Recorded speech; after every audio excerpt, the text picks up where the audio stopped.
When it comes to reducing the food tax. What are your thoughts on that? Well, I think it's great. It's a way for all Tennesseans to be able to participate in a tax cut. Fortunately, the numbers are coming back a little bit better than we expected them to, and I think the governor thinks that we agree with him, that we ought to be able to share some of that with taxpayers, and that's what he's trying to do, and I think we'll do it, hopefully with broad bipartisan support. 6 months ago when Democrats floated the idea of trying to reduce the food tax, we quoted you as saying that you said it was just irresponsible, and that you'd rather, if we had excess funds, to put that in the rainy day or save it as opposed to cutting the food tax. Sure. Why change your mind? Well, when the Democrats actually ran the place and we tried to cut the food tax when we had record revenues, they wouldn't let us do it. So they did it as a political ploy rather than something they expected to put into policy. Fortunately, the numbers have changed and more sales tax revenue has come in to make it where we still are able to do this and still able to get the rainy day fund back in order and do some other things that the state ought to be doing. But from a policy standpoint, why in the summer did you kind of say it was irresponsible?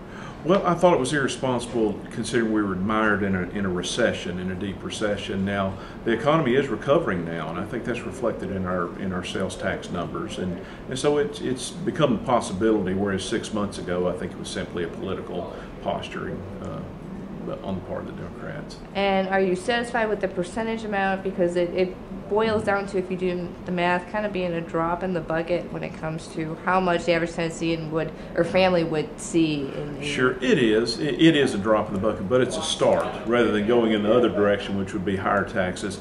And the governor is planning over the next 3 years to cut it each year, and hopefully be able to do even more in the future. Not only on that front, but on some others too, such as the death tax, the inheritance tax. And of course, we've got to do it in a responsible way, like I said last summer. And if we don't have the money, we can't do it. We've got commitments that we've made, and we've got to meet those commitments. But when more revenue comes in than we expected, well, we got it from the taxpayers, so the taxpayers ought to have a possibility of getting some of their money back if they've overpaid in taxes. And you're satisfied that we can still be able to save a little bit of money, like you had mentioned over the summer?